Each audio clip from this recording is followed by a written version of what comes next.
In this video, we're putting the front suspension and steering on the Raptor, but before we attach anything to the frame, we gotta build some spindles. So let's get started. So here's the plan for the custom spindles. We're gonna be cutting this shaft off. It's the exact same shaft as the back axle. We're gonna be cutting this end off and cutting the other end off to be just long enough to support our hubs and wheels and bearings.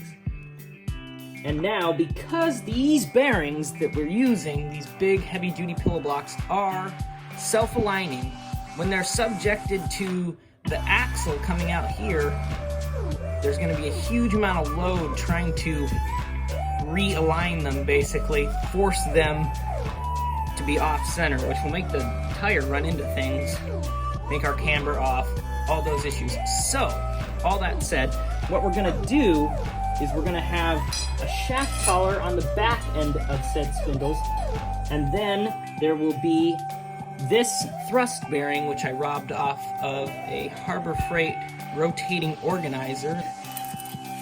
There will be a plate right here, sandwiching that thrust bearing in there, and then this bearing will be on here like this, bolted to the plate, and then the hub will be on the outside of that. So there will be a nut holding this hub on.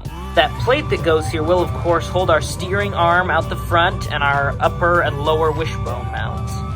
And the middle portion of the axle that's left after I've cut all those bits off will be used as the steering shaft. Let's just get started.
Alright, the spindles are done. We have the steering arms on them. We have the lower A-arm mounts and the upper A-arm mounts.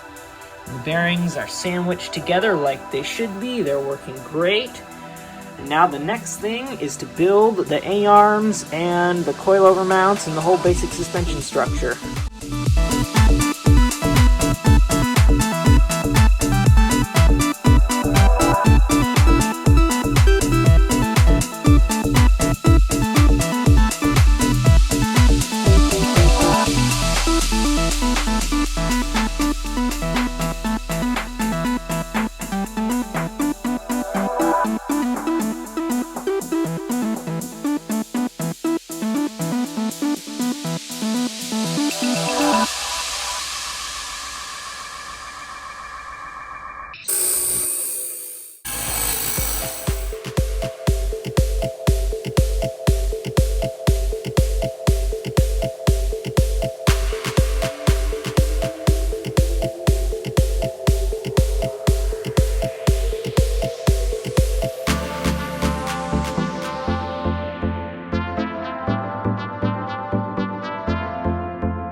didn't even know it was possible to catch on something that hard. It's all manual until I can get another sanding adapter for the angle grinder.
Alright, we finally have a fully functioning front suspension. Of course, there's not a steering tie rod on it yet, so the wheels just kind of move around as they will. But we've got very similar geometry to a real truck, and due to that, camber should remain consistent and bumps here should be easily manageable if there is any.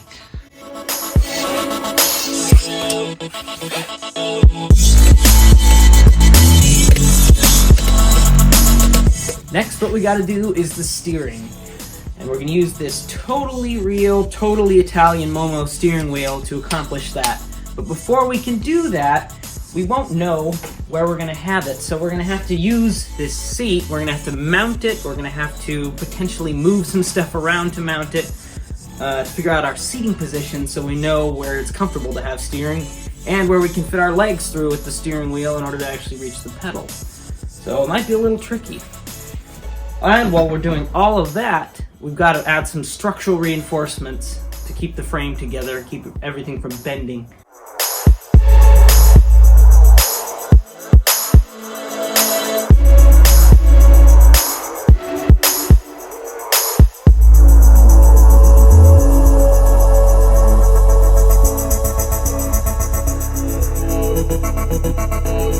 Looks like I will definitely have to move the gas tank somehow. I should be able to just use a combination of some assorted brackets and little bits to hold it up right around this height.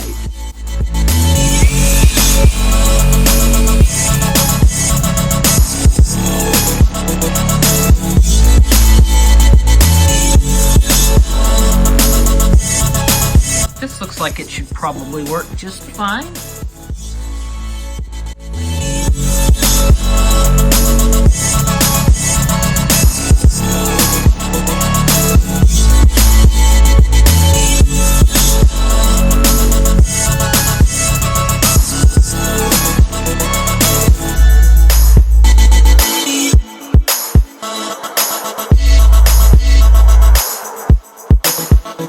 Alright, the seat is mounted, so I can now gauge how everything is going to feel when I'm sitting in the cart.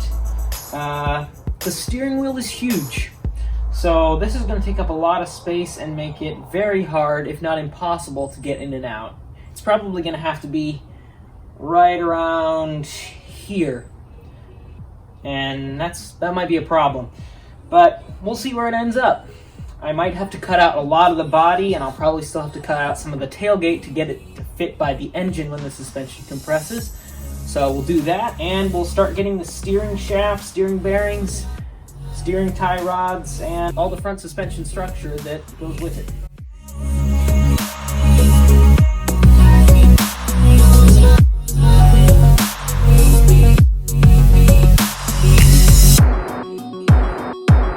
Well, this seems a lot more manageable with no dash, so we'll still have to make the steering wheel removable though. Luckily I have a plan for that.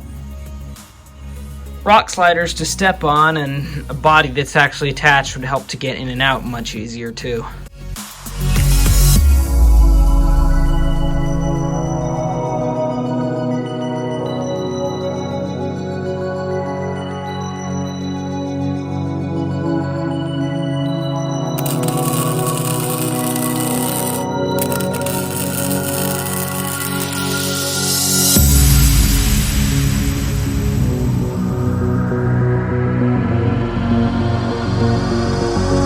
Okay, here's how my quick release steering wheel system works. It's not as easy as a sliding collar like on a real race car, but it's pretty simple anyway. So we just have these 6 bolts on the steering wheel, bolted on this plate on the back of it, and then we have these 6 holes in the end of the steering shaft that's welded on, and this stud sticking out. And all we gotta do is just line this up with those bolt holes, slide it on there, and the steering wheel will interlock. Those holes and the bolts will interlock, and then all we do is tighten this wing nut on there. It pulls the steering wheel in nice and tight, and boom, it's locked to the shaft. Very tightly, no slop. And all it takes is about 3 seconds to take that wing nut off, or put it back on, to get in and out of the Raptor more easily.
Well, there you have it, a working suspension and steering setup.